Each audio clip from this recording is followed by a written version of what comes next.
primeiro a gente tem uma conversa do que você quer com o seu imóvel, em que patamar você quer transmitir para o seu hóspede. Sim. Eu quero que seja algo básico.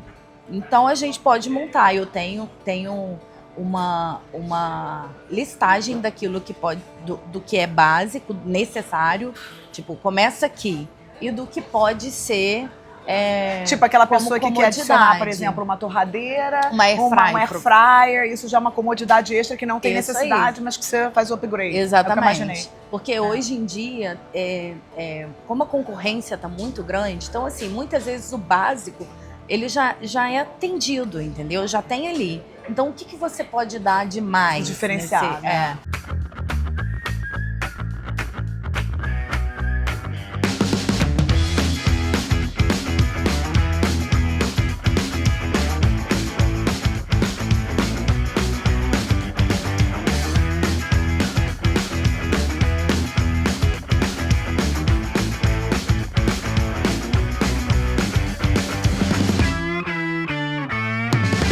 Igual, por exemplo, eu tenho um apartamento em Laranjeiras, que não é uma região muito procurada para turismo, mas eu descobri que é uma região muito procurada para quem vem para estudar, para quem vem trabalhar, para quem vem para congresso, para quem vem para um monte de coisa. E muito mais em conta, provavelmente, também. Exatamente. Né? E a tendência lá são locações mais longas, por isso, porque as pessoas vêm para fazer um curso.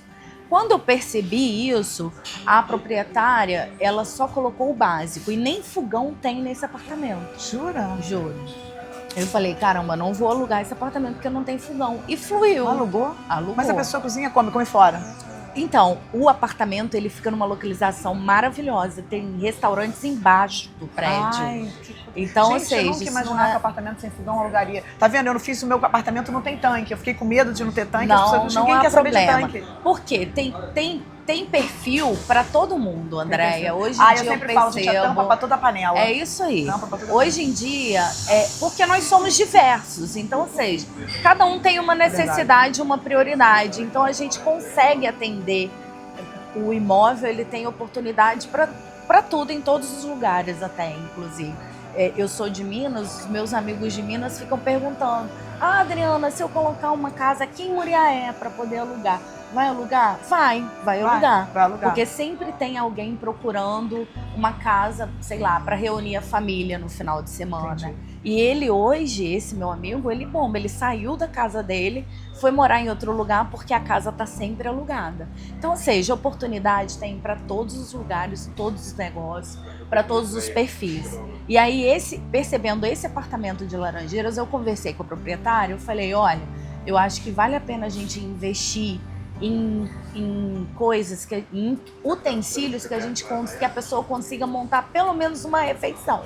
Air fryer. É verdade. E aí... Você pode até comprar aqueles fogões. Bombou o apartamento. Colocando 2 itens, que foi liquidificador, que eu até duvidei, assim, liquidificador.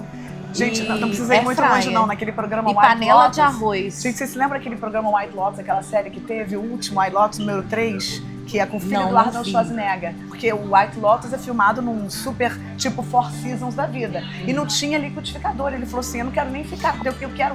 Não, a gente vai providenciar um liquidificador. Eu quero um liquidificador imediatamente, porque ele malhava pra caramba e queria fazer um shake de proteína. É isso. Eu sou assim, quero um liquidificador. Então, a gente só de colocar panela de arroz, liquidificador e air fryer, o apartamento bombou. Jura? Porque a pessoa consegue prover refeições com esses 3 itens. Principalmente se o usuário ele é novo na plataforma, o que tem acontecido muito. Que o Airbnb ele está mudando o perfil das nossas viagens.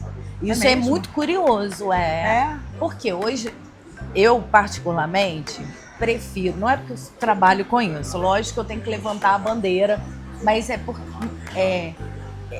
uma viagem pelo Airbnb, ela muito mais me agrada do que, por exemplo, ir para um hotel. Por quê? Eu tenho criança pequena. Então, ou seja, se a criança está na hora de dormir, eu vou ter que dormir com ela? Porque num quarto de hotel você fica sujeito a isso. É uma cama e tá ali todo mundo. Num apartamento, você, pela mobilidade que você tem dentro do imóvel, você pode colocar a sua criança para dormir no horário que você quiser e desfrutar de outras coisas. Sei lá, tocar uma viola. Exato. Tomar comer alguma coisa fora da hora. Sei. Então, assim, hoje eu percebo que as pessoas estão mais suscetíveis a esse tipo de viagens do que a hotel, porque são perfis completamente diferentes. Sim, claro. Cada um tem as suas vantagens, óbvio. As pessoas hoje em dia, elas têm buscado mais o perfil de um apartamento, porque viabiliza a alimentação regrada. Às vezes a pessoa, sei lá, é fitness o ano inteiro, aí vai viajar. Poxa, eu não quero sair da minha rotina alimentar. Eu sou assim, eu até saio, mas eu gosto de um apartamento para poder fazer meu café da manhã no apartamento. Eu sou preparar o seu café da manhã. Tomar café da manhã no apartamento. Todo mundo fala, André é uma chata e gosta de tomar café da manhã no apartamento. Eu não gosto de café da manhã fora, porque eu como sempre a mesma coisa no café da manhã. Então, eu não preciso pagar uma fortuna no café da manhã para comer meus ovos e meu mamão. Isso. Que é sempre igual. É isso. É sempre os ovos e o mamão. Então, e diante disso, as pessoas têm percebido que... Que você paga um café da manhã com pães, com bolo, com doce. Às vezes sai até custoso, Custoso, né? porque assim, a gente não desfruta caro disso. E eu, caramba, eu só vou querer exatamente um ovo mexido e uma fruta. E uma fruta, Então, o Airbnb, o aluguel de temporada, ele viabiliza Sim, totalmente. Essa programação. Antigamente eu viajava pra Europa, ficava em hotéis, e depois eu comecei a ficar tão, assim... Quando começou essa onda do Airbnb, eu ficando em Airbnb, eu comecei a ter uma experiência tão boa de fazer minha própria... E outra coisa, o que é legal do Airbnb é que você começa a agir como se fosse uma pessoa local. Eu fui pra Roma, fiquei 20 dias num apartamento. Eu fui no supermercado, era como eu me sentia a italiana. É isso. Eu falava assim, gente, que delícia, assim, não tem aquela coisa... E outra coisa, aquele negócio de proximidade. Eu adorei esse apartamento ou esse hotel, porque é próximo do restaurante, tem um supermercado ali. Aí eu falo, eu, por exemplo... que quero ficar no Airbnb. Eu quero saber se tem supermercado perto, porque eu quero fazer meu café da manhã em casa. Então, hoje, em muitos anúncios, a gente já coloca essas informações. Isso, exatamente, né? Inclusive, eu passei por uma consultoria com a plataforma Airbnb.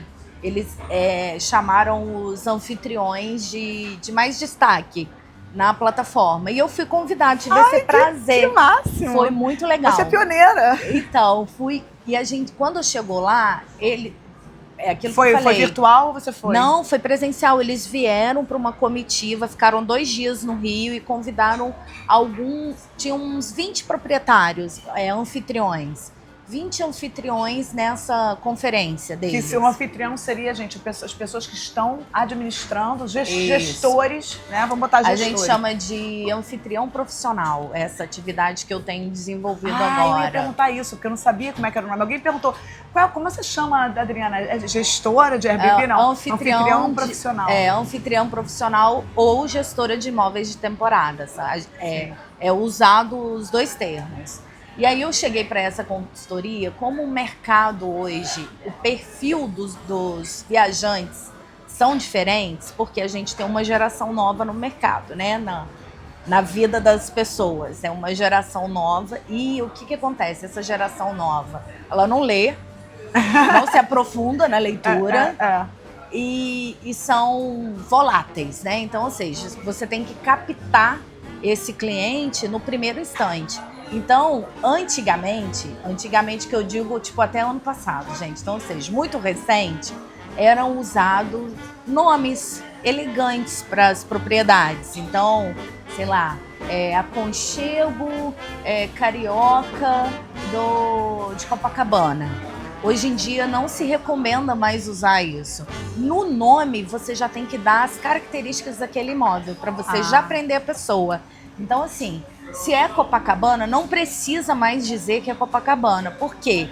Naturalmente, a pessoa pesquisou pelo bairro Copacabana. Então, você tem que dar as características do seu imóvel. Então, apartamento próximo a metrô e Rio Sul. Vista do mar. Entendi. Com vista do mar, você tem que dar o diferencial do seu imóvel já no nome. Título, já no nome. Porque essa geração nova que está chegando, que são os clientes que são ativos hoje no mercado, é o que está fazendo girar o comércio de temporada, e eles pesquisam o seu imóvel e ali no nome já tem que estar perto do metrô, vista da praia e, sei lá, 3 quartos. Porque aquela coisa que a gente comenta de novo, as pessoas não leem. Eles não leem quantos quartos, se tá perto do metrô, e vai fazer aquelas mesmas perguntas que vão estar na descrição. Mas aí na descrição não lê. Por isso que tem que botar no título, porque no título, e às vezes no título não lê, mas no título as chances de ler tá então, ali. ou seja, quando você alia uma foto bem tirada do seu imóvel com um título assertivo, Isso. você já fecha. O sucesso de fechamento da reserva, ele é quase que instantâneo. Então, até porque uma outra curiosidade também que tem acontecido muito, antigamente as pessoas se planejavam para viajar. Eu, por exemplo, eu amo fazer, eu vou viajar para tal lugar, eu gosto de ver o que tem nos arredores, qual o mercado que eu vou, se tem feira. Claro, eu também planejaria. Porque eu gosto de chegar no local e me sentir moradora daquele lugar. Claro. Os atuais viajantes não são assim, Andréia. Às vezes chega no dia, Aluga na no esquina, tá disponível? Eu acho isso uma loucura. É uma loucura. Alugar o imóvel. Chegou na cidade a meio Rio, aí vou ficar. É isso. Vou ficar hoje à noite. Eu não consigo viajar sem saber para onde eu vou. Não tem a menor Eu nunca tinha ouvido falar nisso. possibilidade. Mas é o que mais acontece. Eu estou na rua, o imóvel já está disponível. Por isso que eu sempre gosto de sair o hóspede, eu já gosto de prepará-lo e deixar zerado para a próxima. Por quê? É constante a procura de pessoas. Eu já estou no Rio, estou mudando de apartamento, estou no caminho, saindo de Búzios e estou indo para o Rio. Tá disponível seu imóvel para eu chegar daqui 3 horas? Gente. Tá disponível. Porque eu trabalho com essa possibilidade. O hóspede saiu, eu já deixo o imóvel pronto, zerado. Tipo, assim que o hóspede, como é que funciona isso? Assim que o hóspede sai, a moça já chega para limpar? Praticamente é isso. Os materiais de limpeza ficam no apartamento ou você ficam no apartamento. Entendi. Cada apartamento tem seu material. Então, por isso que eu gosto de cada apartamento ter um lugar guardado. Porque tudo aquilo que a gente deixa disponível, eles usam. Entendi. Tudo. Mas não é bom então, deixar assim, eles usarem para terem materiais de limpeza quando estão durante o processo? Depende muito de proprietário para proprietário. Tem proprietário que não quer gastar, porque existem pessoas que têm visão de negócio e outras não. Eu acho importante. Os meus proprietários com visão de negócio, eles oferecem tudo, café, oferece açúcar, sal. E eu incentivo a isso não é só visão de negócio, gente. Isso é uma visão de primeiro mundo também. Porque quando você chega em Viena, por exemplo, eu fiquei num Airbnb, tinha todos os pods de café lá, pelo menos por uma semana. Sim. Né? Pra você fazer seu cafezinho expresso ali na hora, sabe? Então, às vezes, um detalhe simples faz muito mais diferença do que uma reforma caríssima. E é exatamente isso que estou aprendendo nesse processo, pensar menos como dona de imóvel e mais como hóspede. Então, fica aqui com a gente, se inscreve no canal e acompanha os próximos episódios dessa transformação.